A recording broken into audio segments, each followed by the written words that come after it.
Halo guys, perkenalkan kami dari kelompok 5. Perkenalkan nama saya Dresya Mira, saya Yasinta. Oke, jadi di sini kami akan membahas materi tentang sistem pengolahan elektronik. Sebelum masuk ke materi kami akan membaca terlebih dulu latar belakangnya yang dibacakan oleh rekan saya Yasinta. Pengolahan elektronik ini telah merevolusi kehidupan sehari-hari dan berbagai sektor industri dengan menyediakan akses informasi yang tak terbatas, memfasilitasi komunikasi global, meningkatkan efisiensi dan produktivitas dalam manufaktur, kesehatan, transportasi dan keuangan, serta pertanian, dan memberikan kemudahan dalam transaksi dan hiburan di mana perangkat elektronik seperti ponsel pintar, komputer, dan sistem otomatisasi lainnya telah menjadi bagian dari negara di kehidupan modern ini. Oke, setelah kita mendengarkan latar belakang yang dibacakan oleh rekan saya, di sini saya akan menjelaskan beberapa materi terkait materi yang akan kami bawa dalam video ini. Pertama itu dari segi jenis pengendalian dalam sistem pengolahan, kemudian yang kedua itu ada risiko dan ancaman dalam sistem pengolahan elektronik, kemudian yang ketiga itu ada keamanan dalam sistem pengolahan elektronik, dan yang keempat itu ada audit sistem pengolahan elektronik. Kemudian yang terakhir itu ada kesimpulan. Baik, simak materi kami. Nah, yang pertama ada jenis pengendalian dalam sistem pengolahan elektronik. Sistem pengolahan elektronik atau SPE adalah sistem yang menggunakan perangkat elektronik, terutama komputer, untuk mengolah data. SPE telah mengubah cara organisasi dan individu mengelola informasi, meningkatkan efisiensi dan memungkinkan analisis data yang kompleks. Oke, selanjutnya di sini saya akan membahas dua jenis pengendalian. Yang pertama itu dari segi pengendalian umum, kemudian yang kedua dari segi pengendalian aplikasi. Nah, yang pertama itu dari segi pengendalian umum, yang dimana yang pertama itu kita harus pengendalian operasional atau operasi, yang dimana kita dapat memastikan bahwa pemisahan tugas untuk mengurangi risiko konflik kepentingan. Kemudian kita dapat memberikan otoritas akses, yang dimana kita harus tepat sesuai dengan tanggung jawab kita masing-masing. Kemudian yang ketiga itu menetapkan prosedur operasi yang jelas untuk efisiensi dan komprehensif. Baik, yang selanjutnya itu dari segi pengendalian infrastruktur, yang dimana di sini teknologi informasi itu dapat menjaga keamanan data atau menjaga keamanan fisik setiap perlindungan data center. Kemudian yang kedua mengontrol akses jaringan, yang dimana untuk mencegah ancaman cyber. Kemudian kita dapat mengolah perubahan teknologi untuk memastikan stabilitas sistem. Untuk pengendalian umum selanjutnya yaitu adanya pengendalian pengembangan dan pemeliharaan sistem. Nah, jadi di sini kita dapat memastikan bahwa perkembangan sistem ini akan dilakukan dengan sangat aman, yang dimana dapat mengendalikan perubahan secara efektif agar sistem itu tetap relevan dan stabil.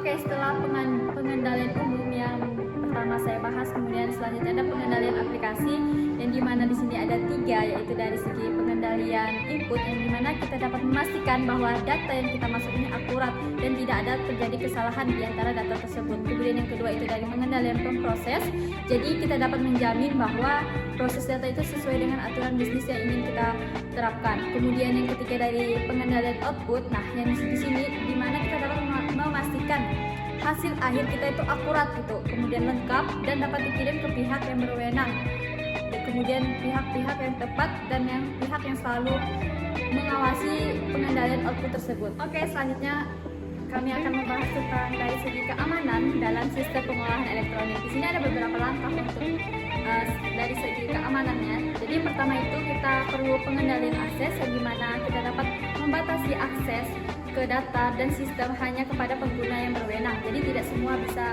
masuk ke akses tersebut. Terus kemudian yang kedua ada enkripsi data. Nah, dari segi enkripsi data ini kita melindungi data sensitif dengan mengenkripsikan data saat disimpan dan ditransmisasikan. Kemudian yang ketiga itu ada firewall dan sistem deteksi intrusi. Nah, dalam hal ini kita dapat mencegah akses tidak sah ke jaringan.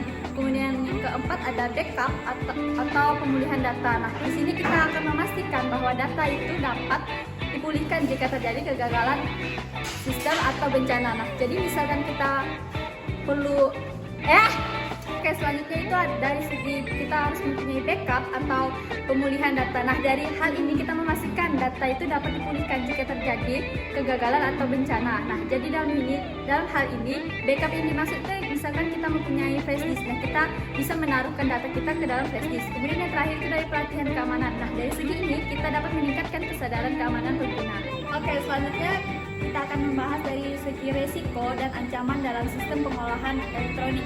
Nah, di sini ada beberapa resiko yang mungkin terjadi ya. Pertama itu dari segi resiko teknologi. Nah, biasanya ini adanya kerusakan perangkat keras atau perangkat lunak. Kemudian yang kedua itu ada resiko manusia yang dimana ada kesalahan penggunaan atau tindakan yang tidak disengajakan. Kemudian yang ketiga ada dari segi resiko lingkungan yang dimana ada bencana alam yang dapat terjadi mempengaruhi dalamnya. Jadi dalam resiko lingkungan ini misalkan kita tidak menduga bahwa banjir itu misalkan tiba-tiba datang. Nah, itu dapat mempengaruhi bahwa resiko dari segi ancaman sistem pengolahan elektronik. Kemudian yang selanjutnya ada ancaman dari serangan cyber. Kita tahu kan banyak sekali cyber atau hacker yang ingin mengambil data. Nah, itu termasuk ancaman dari sistem pengolahan elektronik. Kemudian yang terakhir adalah kebocoran data yang dimana data sensitif yang jatuh ke tangan orang yang salah. Maksudnya di sini adalah data pribadi kita itu jatuh ke tangan orang yang salah dapat disalahgunakan seperti digunakan untuk hal-hal yang lain yang tidak berguna untuk pada kepentingan umum. Terakhir ada materi tentang audit sistem pengolahan elektronik. Audit sistem pengolahan elektronik adalah proses evaluasi independen untuk menilai efektivitas pengendalian SPL itu sendiri. Nah, tujuan dari SPL adalah untuk satu, memastikan keamanan dan integritas data. Kedua, menilai kepatuhan terhadap peraturan dan standar. Ketiga, ada mengidentifikasi kelemahan pengendalian dan merekomendasikan perbaikan. Yang kedua, ada proses audit. Yang pertama ada perencanaan, menentukan ruang lingkup dan tujuan audit. Yang kedua ada pelaksanaan, melakukan pemeriksaan dan pengajuan sistem. Yang ketiga ada pelaporan, menyusun hasil laporan audit dan merekomendasikan perbaikan. Di sini ada contoh dari kasus audit tersebut. Yang pertama ada audit kepatuhan BCSI DSS di industri retail. Suatu perusahaan retail terbesar melakukan audit kepatuhan terhadap Payment Card Industry Data Security Standard atau PCI DSS.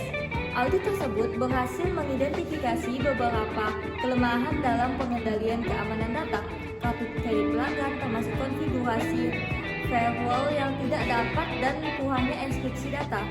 Dampaknya, perusahaan berhasil memenuhi standar PCI DSSI sehingga menghindari potensi denda dan sanksi. Oke, selanjutnya di tahap terakhir yaitu tahap kesimpulan yang dimana sistem pengolahan elektronik merupakan bagian penting dari operasi modern dengan pemahaman yang baik tentang pengendalian risiko dan keamanan serta audit SPE tersebut.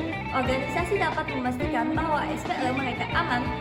Nah, sedangkan pentingnya sistem pengolahan elektronik ini menjadi pilar utama gitu di dalam masa modern, kemudian transportasi berbagai aspek mulai dari komunikasi dan akses informasi hingga operasional industri yang dimana kita dapat kompleks dan adanya kemampuan untuk mengoptimalkan proses menganalisis data dan menghubungkan individu secara optimal gitu. Kemudian SPL ini bukan hanya meningkatkan efisiensi dan produktivitas saja, tetapi juga untuk memfasilitasi inovasi dan pertumbuhan ekonomi lainnya. Dan terakhir dari materi kami, mari kita tingkatkan kesadaran kita akan pentingnya keamanan dan pengendalian data sistem pengolahan elektronik. Oke, sekian materi dari kami kelompok 5 yaitu tentang sistem pengolahan elektronik. Semoga materi ini dapat bermanfaat bagi kita semua dan buat teman-teman jangan lupa like, comment, and subscribe materi kami di bawah ini. Thank you.